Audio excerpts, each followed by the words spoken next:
Hello, everybody, and welcome again to SBO United. As promised, and as we talked about, we are here with Fabian Silkvetter. Am I pronouncing your name right? No, Slicker beer, yeah, it's close, but it doesn't matter. Yeah, Silkavir, slicker beer. Slickervit. Yeah, that's the one. Okay, Yeah. okay, cool. We connected maybe about 2 years ago, right before the pandemic, through SBO United.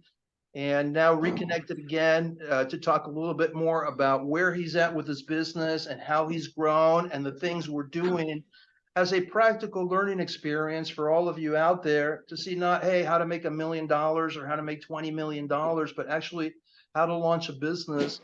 And one of the things I really like about Fabian is that we share a dream and a communication in that business is not only about making money, which is fundamental. I really like my Peter Drucker, but I really like my Peter Drucker, where he says that business is about innovation and creating value, and income is like calories that we need to survive. Money is fundamental.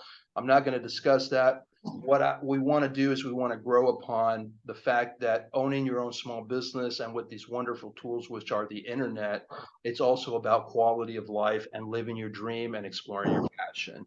So with that said, let me hand over to Fabian so he can introduce himself and tell us a little bit more about what he's doing. Thank you for being here, first of all, of course. Thanks for having me, man. Like, yeah, it's good we talked about this. Yeah, my name is Fabian. The last name is, it's not that important. I own my own brand at the moment. I've been self-employed for a good 10 years. And I think at age 22, I arrived in Taiwan. I was traveling, surfing. When I found myself there, I really liked it. So it was a quite remote town, and we kind of had to make our own incomes. And that's how I actually got into business, so to speak. Right? You make your own income. You were traveling around. You're chasing the waves, right? I understand. You're chasing the waves. You're chasing Yeah, the. yeah, I thought so. I was very much learning to do so. But yeah, for sure. Yeah, yeah. So you were So surfing and you were traveling. You were surfing and traveling around the globe. yeah, yeah, Okay, I traveled around quite a bit. Yeah, at that time. Yeah, I quit cool, my cool, job and wanted to see all the other things that the world has to offer. cool, Yeah. cool. So you started in Uh, Taiwan. Did you? You're in the furniture, custom furniture manufacturer. Now, yes. Okay, now. So Yeah. how does that started? Were you familiar with carpentry before? Did you start that up when you were in Taiwan as part of business? Tell us a little bit more about that. So what kind of where it kind of originated where I started to build physical items was when with my partner at the time in Taiwan, we made a little lunchroom by the ocean, and we started making the furniture, putting it together, making the shop. Um, because quite frankly, there was no IKEA around, so that's really where where it started. Where do you get a bar? No? Necessity is And the so with mother of basic all hand tools, really, inventions. Necessity is the mother of all inventions. You need yeah, something. you can say So yeah, so. yeah, Yeah, that yeah, gets yeah, the yeah, juice absolutely. flowing. Mhm. It didn't start off in the sense that I wanted to make business off of that. It was a necessity to. I studied hotel management. That's where my skill set originally was. Um, and so we did that, right? We took lunch reservations. People would come for lunch. We go to the markets, and my partner, she was very gifted as a baker, Cool. and so then I started the workshop after that slowly by just buying more tools, making more things outside of the main business hours, right? I just always kept developing this to the While point where building about the 5 years. I'm sorry. We talk a lot together. We had this earlier conversation. I know this is a mix and match of a conventional Yeah, interview, meet and greet type situation, but we were yeah, we're not talking following about the how we templates whatsoever. exactly. So we have a great conversation where we're talking a couple different topics, going up the different limbs and also adding to the information. So what really interesting. So you started with the tea room, and as the construction for that, you learned your passion for woodwork and all those different elements. I would say that. So I wasn't in there wasn't sort of a passion to become a woodworker. I wasn't super passionate about it. It was means to an end. And that really over time developed in something I enjoyed it. Oh, by this trial and error, making things better, learning. In the moment, you have this frustration where you think, oh, I don't have these tools, so I need to do it this way. Um, and as you progress, right, you do it more and more and more. Right. Yeah, you want to get better at it. So, Let of me course, over just one time, thing before you go, before we continue, let me just add one thing as a salient point to those people starting out and running their own business. You sort of never know, and I think this is a great example, and I think this is just wonderful to keep in mind. Was when you start something, you really never know where you're going to end up, especially in business. So as you're going through the motions, you got to be smelling the roses and enjoying what you're doing, because you sort of it's just going to take you in different ways. And I think this is a really good example of what we're talking about. Because Fabian's done some amazing work. So from the start, well, I saw the boat work that you did. The boat is just up the charts, and the woodwork is just incredible. So what, so like helping out small business owners, as you start out, you just sort of never know where you're going to end up, and build that flexibility into what you're doing so that you can enjoy the journey, be the journey, and live and learn. So, I mean, I think that I just wanted to point that out. Go ahead. I apologize. no. That's really good. Like, thanks for keeping it back on track. Yeah, a Actually, little, if I no, can no, jump no, in on that. just a little highlight, I think we're on track. I think this is about conversation and just having and exchanging ideas and experiences with real people, and not just money, money, money, make money, make money. Let's make money, sell, sell, sell. But it's about the journey, and it's about the learning, and it's about being yourself and all those things, which I think, you're just a great example of that, and how you live your life and the things you do. So yeah, I wanted to block quote your experience for the other small business owners out there. Go ahead. I apologize. You're about to tell us Oh a no, little no, bit that's more for that transition. um, yeah. So it's interesting because now I kind of want to hook into what you said, because I think I might have something that adds good Okay, value to this. bro. I mean, And this I learned over. So I've been making woodworking for a good 10 years now, right? A little bit more maybe. And especially on this last job that you talked about, is building a custom interior on a yacht, working in a team. Um, the process is so interesting because if you follow a recipe or a template, so to speak, right? You can do this for a business. You can take it very dry and say, okay, we're going to take product X, multiply by this, and we're going to sell it for this. That is the calculation we're making. Then you do not want to deviate from the recipe, right? So if in the woodworking is okay, if we need to build in that table that size, it pays off to make a template, follow the template, don't deviate from the rules. So I think you can treat business this way. Or, like you said, you can have a more organic approach, which is maybe in the example you said with the furniture, right? Like with the lunchroom, that if an opportunity comes up to the side and you think, hey, this is actually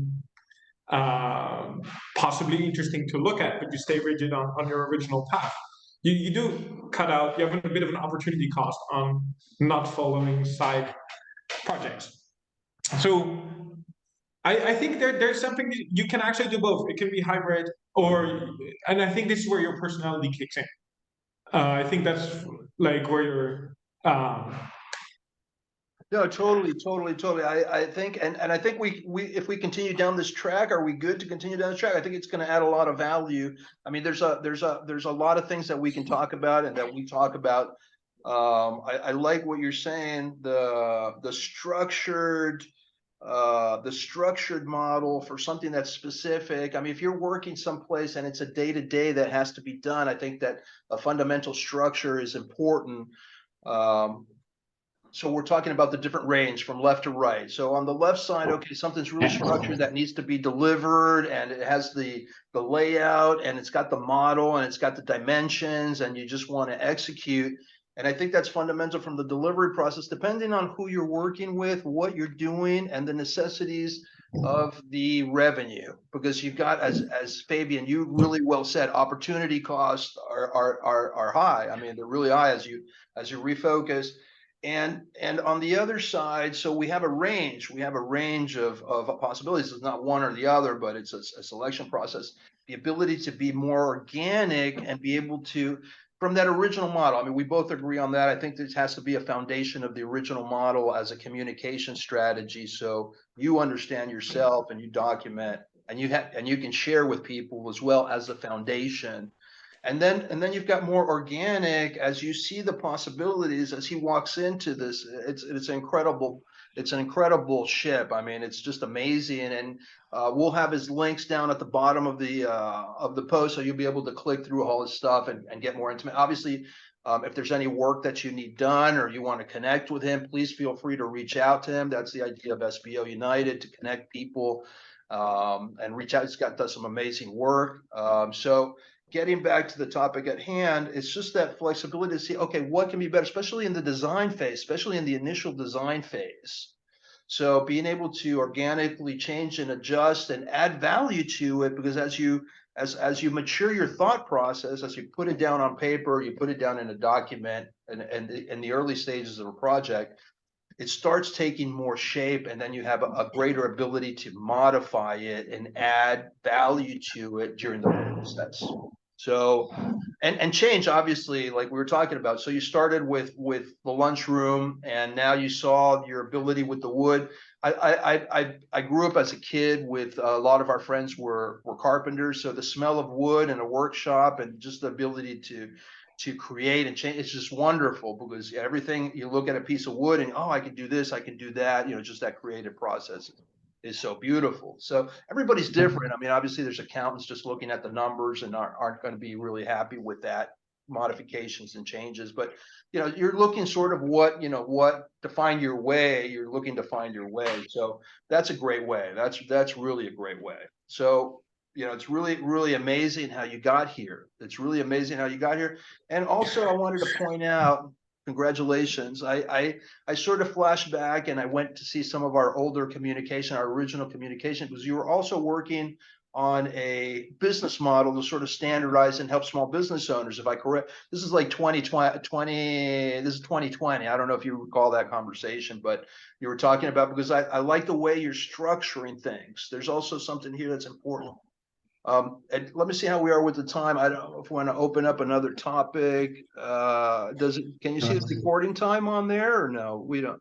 I cannot, but no. 14. I think we're at 14 minutes. I mean, I just wanted to brush up on one more thing, and then give you the floor, and then just wrap it up, because I think we're at like about 14 minutes, and then we can stop it, and then we can continue another recording too, because we also talked about the generation of content. There's a few things that spawned out from the communication.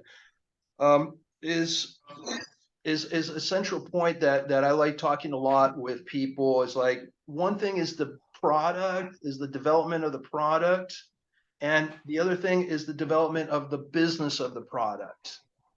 And with Fabian's background in hospitality and his organized mind, he's also looking at how to organize the business with his mindset and with the planning. And he's got a lot of cool information that we want to touch on probably different reels and different components that we'll be working on together.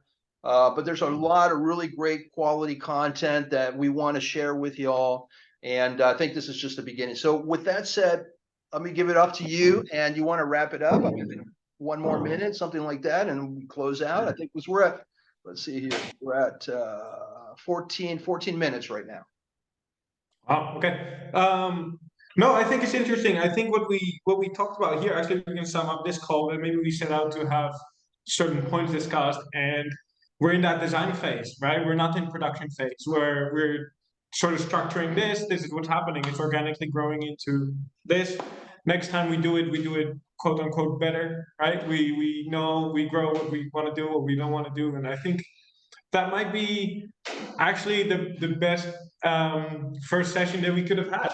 I think so. I think this is brilliant. This is exactly what it's all about. You make your first data, and then you tweak and you go, you see where it goes. Or we go from the start all over again. We say, hey, we make another 14-minute session where we talk about this, because I have it right in front of me.